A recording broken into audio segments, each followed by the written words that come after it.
Welcome back to the R&D podcast. My name is Dalton. RJ. Today we're going to be talking about the Miami versus Florida State going to Doak Campbell coming off a bye, which is going to be very good for them. But, this is Saturday at 6:30, 7:30 Eastern. What are you thinking about this game, RJ? And what do you think Thomas Castellanos is going to have to do to bounce back after this sad, poor Virginia game?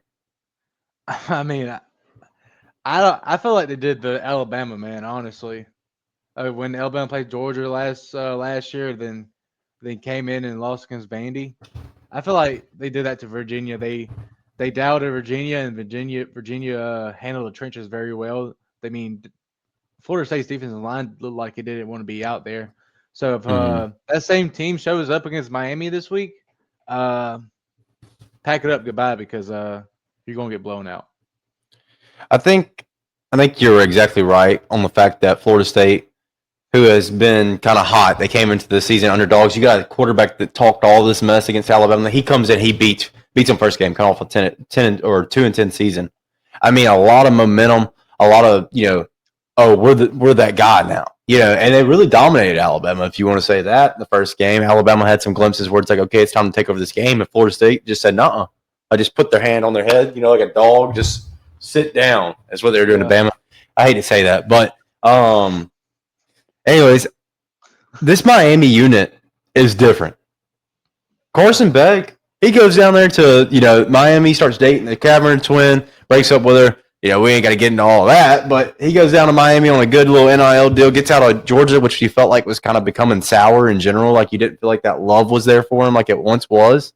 And he gets down to Miami. He just turns into a different quarterback, it seems. But I will say this. His stats look great, but if you watch the games, you've seen him throw some footballs into some windows that's like, that probably should have been picked. He does force the ball a lot still. If you actually watch our games. In which you go back to the game last year, Alabama versus Georgia, and he had that same issue and really and truly put Georgia behind the 8 ball in the first half. We'll start off by talking about Florida State's offense going against this Miami defense whenever you have one of the best defensive lines in the country. And then we can move on from there. But what do you think Florida State's going to have to do in this game to be able to win on offense? I feel like this is the problem with Gus Malzahn. He'll go and not set up any type of game plan against not a good opponent. I'm guessing a decent opponent. Mm-hmm. But when it comes to these big opponents and these big games that you have to win, Gus Malzahn would set up a scheme or a game plan that will just throw everyone off, and it's really good. But other than that, I feel like he needs to use Tommy a lot more and let him a lot of bootlegs, let him run out the pocket and throw the ball a lot more. I feel like more of those plays will help Florida State win this game, and just it's all on Tommy, honestly. Mm-hmm. So, I think Miami. Okay, let's start off by saying this. Florida State stats look great, but they played what looked to be a crippled Alabama team at the beginning of the year. They don't look like anything that they do now. And which I know people are going to be mad at me for saying that, but I feel like that is the truth. If you look at them play this week or this past week compared to the first week, you see two different football teams on that field. Second of all, they have not played a defense that is this good. Miami is second in the nation against the run. Castellanos' legs, I feel like, are going to be a factor in this game, but the question is how much of a factor. Because I don't believe he's going to be able to run like he did against Bama. Okay, but you could say the same thing for Miami. What kind of offense has Miami played this year? Well, Notre Dame's pretty good. But that was CJ Carr's first game starting. I mean, I agree with you. They still had to play against Jeremiah Love. Like, they still had good teams to play against there. They played against the South Florida team that was hot. They played against, Florida that was hot. Not hot. They played against a good Florida or a decent Florida team, not very good at the time they played, but what people expected preseason to be a good football team. But that South Florida team is good.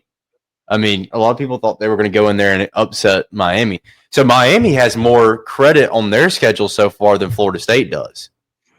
But we can say that Florida State's offense is a lot better than Notre Dame's and Florida's and USF's, right? Yes and no, because now they look good against Bama. Don't get me wrong, but like I said, that's against Bama. Kane Wommack. Miami's defense is way better than what Bama runs, especially in that first week, right? Um, Other than that, they played East Texas A&M, Kent State, and then they lost to Virginia. Yeah, I feel like that game was on their defense. So that defensive line got manhandled by Virginia's offensive line. I mean, I'm not disagreeing with you, but you Yeah, still lost to Virginia. Like you still got to yeah, control the right. football. And obviously I don't have the stats pulled up for that game. We could sit here and continue to debate that game if we wanted to, but there's really no point. I will say this: Florida State had 3 turnovers in that game. They still had 515 passing yards or 515 yards in general, but they were lackluster on third down. And what else was it? I'm trying to think of. I think Castellanos threw 2 interceptions. I'm actually let me pull it up. Castellanos in that game, 18 to 32, 1 touchdown, 2 interceptions. Yeah. I think he got hurt at some point in that game too, if I'm not mistaken. I think he got kind of banged up, but still what I'm saying is I don't believe Florida State's bad at all, but I'm saying Miami is the best team that they have faced this year. Miami is probably the best team in the country as it stands right now. They're I not agree. ranked number one. I agree with you. For right now, yes, yes. So I think we'll see a lot about Miami this weekend. One thing that's been a pretty interesting factor to look at is also the wind's supposed to be pretty high. So I think it's supposed to be like 13 mile per hour winds the whole game. So that could affect the game. Who knows? As far as like throwing the football, kicking, stuff like that. And it's in Florida State too. I feel like that will To help rattle out a lot. rattle Beck's confidence a lot too. Yeah, Throwing the ball. I agree. I think the thing that just gets me is FSU has still, with the loss to Virginia and the win over Alabama, still has yet to prove anything to me, right? Yeah. But then you also look. This is a good Florida State team. They have athletes, and they just lost to Virginia. They're going to be mad, and they're coming back home to get a really good opportunity to go out here and shock the world if you must. So, which they already have done this season. Because I can sit here and say that Alabama doesn't look like what they did in the first week now, but still, that's not Florida State's fault that Alabama wasn't prepared. They Right. still beat Alabama, you know. But for the rest of Miami's schedule, there's really not anybody on that schedule that makes me feel like, oh, they could potentially beat Miami. And I just don't feel like Miami will win out. And so Florida State is kind of like that team that I feel like may be the team to keep them from winning out.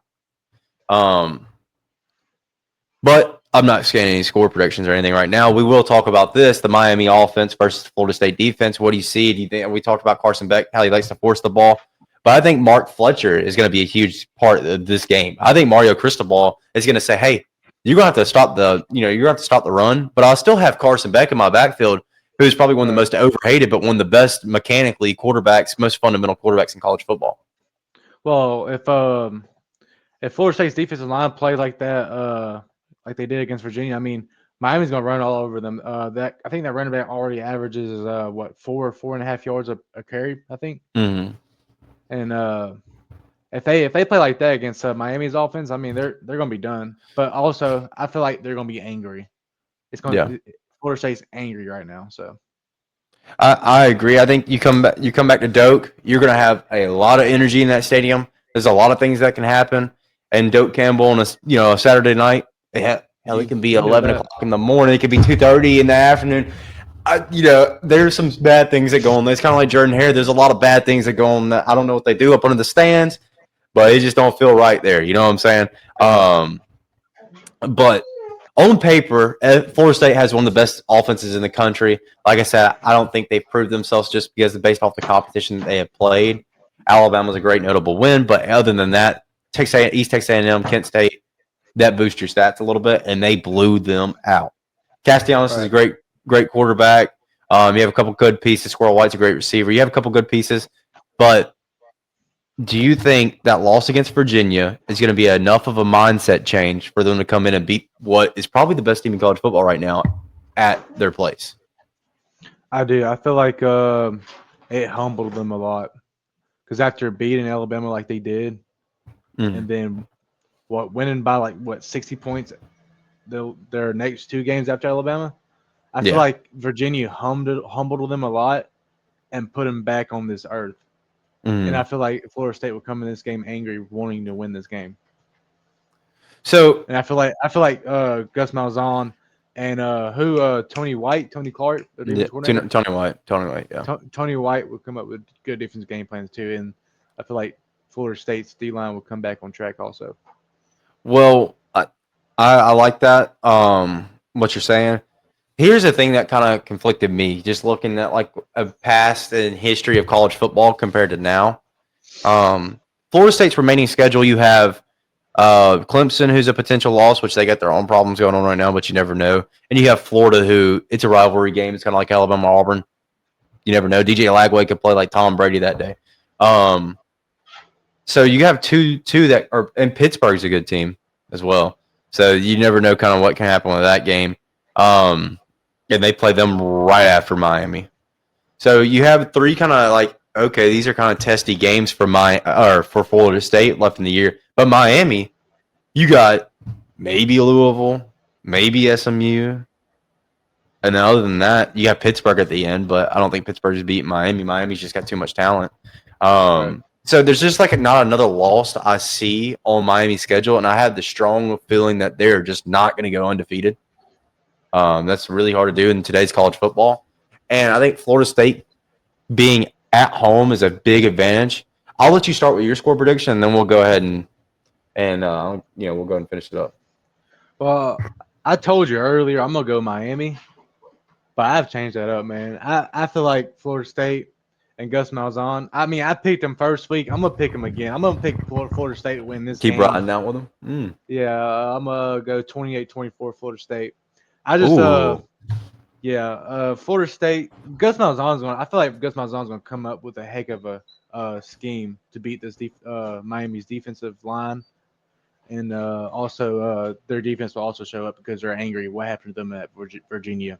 So I think this game. I mean, you got storm rushed. I mean, you can't Yeah. you can't. I mean, you got to win. It's one of the quickest field storms I've ever seen in my life. I mean, it felt like the Yeah. ball was thrown. Squirrel White was, in a stampede. You didn't know if he was still alive after the game. But with all that being said, I feel like that Virginia game is going to definitely throw a wrench in Florida State's attitude as far as like, hey, you need to snap back to reality. It's still football. You can still get beat at any moment. Right. And you're going to be playing at Doak Campbell. I think there's a lot of things that can happen good in that stadium. I think there's a lot of, good energy whenever that football team is playing there, and you got the whole stance, just chopping it on and everything. Like, it's a lot of stuff for a away team. But Right. with all that being said, Miami is still my favorite team in college football right now. They're still the best overall all-around team, I think. They opened up as a 7-point favorite. They've been bought down to a 4.5. But I still think you're going to see a 31-24 win out of Miami. And Florida State's going to have a chance to score to tie it up towards the end of the game, but it's not going to be able to do it. Castellanos throws a pick, ends the game. Kind of a really, really put together prediction there. But I feel as if Miami's defensive line is going to be one of the biggest factors in this game. And Mark Fletcher in the run game is going to be a huge factor in this game. But we'll see, man. I really think this is one of those games that you're not really sure about. Like, I do not feel comfortable saying that, but I feel the most comfortable saying that out of anything that I can think of. I would like to just sit here and tell you, like, hey, man, I don't know, but I can't do that because we're on a podcast. Yeah, it's going to be a good one, man, and it's going to be a dogfight in Tallahassee. No doubt. I think that's the third time you said that this year. I think you said it twice for the Alabama-Florida State game, and now you're saying it here. And whenever you said it the first time, you scared me, and you made it bad, and you ruined that day for me. So, Miami fans, be scared. RJ likes to put curses on people, and Gus Malzahn is a witch. So, I'm an Auburn fan, man. Everyone has to lose if we're losing. So, but anyways, this is catch us on TikTok, Instagram, Facebook, YouTube. It's the RD Podcast. My name's Dalton, RJ. and we'll catch you next time.